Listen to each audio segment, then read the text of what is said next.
Jurassic Park. Who knew it could be a horror series? Yo, what's going on, horror lovers? Welcome back to another analog horror analysis series, and today we're going to be checking out something a little different.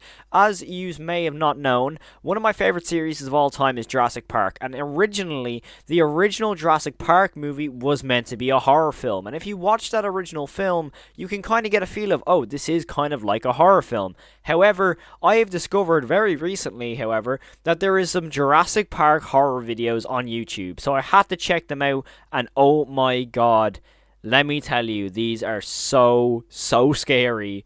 They genuinely traumatized me to my core. So let's get straight into this video. If you do enjoy any of this type of content, make sure to smash the like button down below. Make sure to subscribe if you like anything to do with horror. Let's get straight into the video. Video 1. San Diego Incident. You ever wonder what it'd be like if dinosaurs were real and in this day and age and roamed the streets?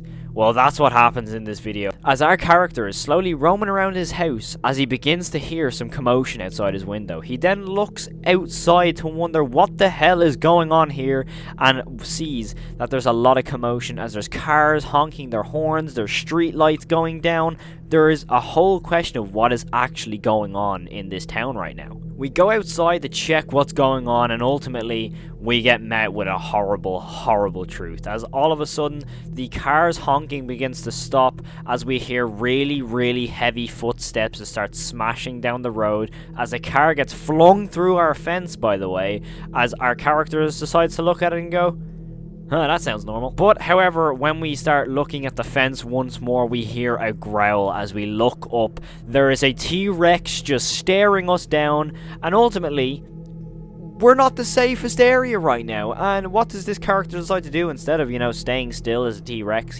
can't see you? He runs inside his house.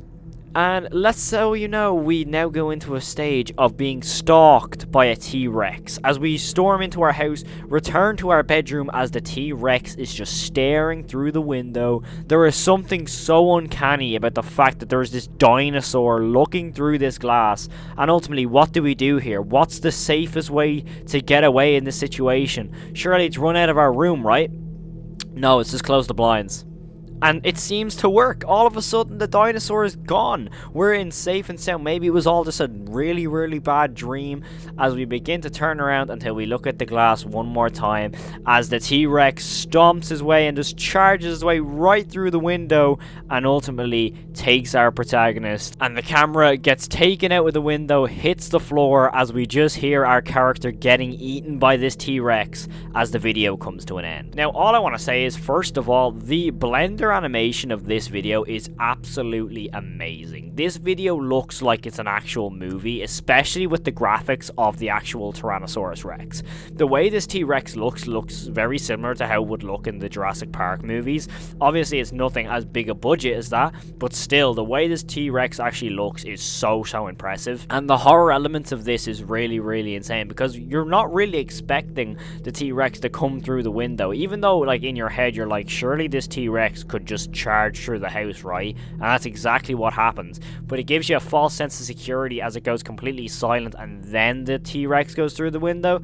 It's a really awesome scene, and in my opinion, it's dealt really well with some really strong horror elements. But that is no comparison to the next video. Video 2. Outpost B. On a dark and stormy night at Jurassic Park, which is a very big running theme in the Jurassic Park series, we take the role of a security guard at this Jurassic Park. We have to basically just go around, make sure the park is running fine. However, we work at InGen and sometimes things go wrong. But this was the night it went way too wrong for our safety. As our characters notice, there's been an accident at Outpost B. Now, as a viewer, we don't know what Outpost B holds in its cage. We don't know if it's a Dilophosaurus, a Velociraptor. We don't know what's actually in there. However, something's happened during this storm that we need to go fix.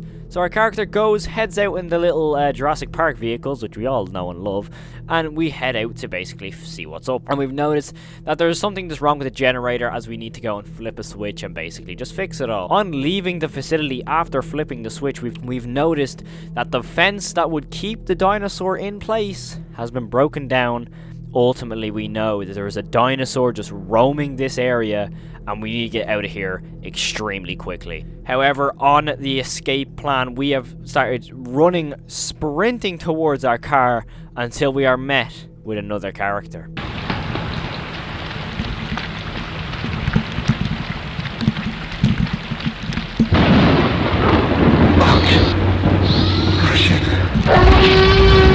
Yeah, he seems friendly, right? We then run away as fast as we can and try and find a hiding spot as the camera cuts to us hiding in a container. Luckily, for some reason, the T-Rex just kind of gives up after knocking the container once or twice, and we have ultimately just stay in there until we're safe, realistically. So after a while, the camera then cuts and the dinosaur is gone. We exit the container. It all seems so well and dandy, and you know, we've escaped the T-Rex and we're all safe and sound, right?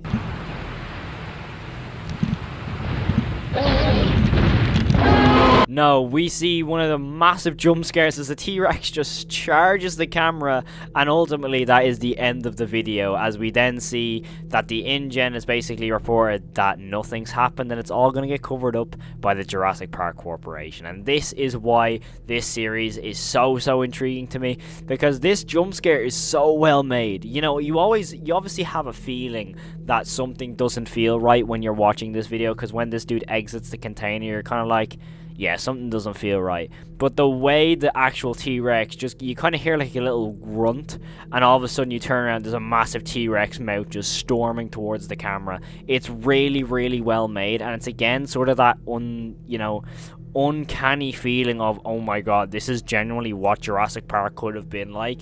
And at times it actually kind of is like that in Jurassic Park. And to me, this Jurassic Park analog horror or VHS type horror is so intriguing and has so much potential, especially if the likes of, you know, Paddington gets their hands on it, because I feel like this sort of horror is so cool, and it's also somewhat realistic in a way, because we actually don't really know what the dinosaurs were like back then, and it'd be kind of cool to see a sort of Jurassic Park type statement or video or even movie with a more horror element to it, because realistically there are some elements in Jurassic Park that are actually really horrifying. The best one I can think of is the scene with the kids and the velociraptors in the kitchen, of the suspense of hiding from the velociraptors. There's something actually really terrifying about that, and the fact that there is people out there who are creative and talented enough to make videos like this is so impressive, and I really hope we see a lot more in this series, because I am so impressed, and these genuinely scared me. But ultimately, that is the end of today's video. I hope you did enjoy.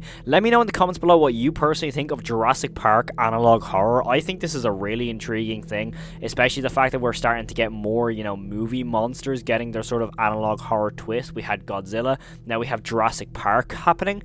I think this is really cool, and it's a really good change of pace for analog horror as well. So I'm really intrigued to see what the future holds for this type of series. Thank you all so much for watching. I hope you did enjoy. If you like anything to do with horror, analog horror, movie horror, mascot horror, FNAF, anything like that, that is what we do on this channel, and I really hope you do enjoy the content over here. If you want to go check out my other videos, they'll be down on my channel page in the description below. But thank you all so much for watching. Have an amazing day, and as always, stay safe and peace. First shot of this episode, Tammy picks this house. Oh, what about that one? Now, if you ask me, that is the, you know, worst house you can pick. It has wallpaper on the outside.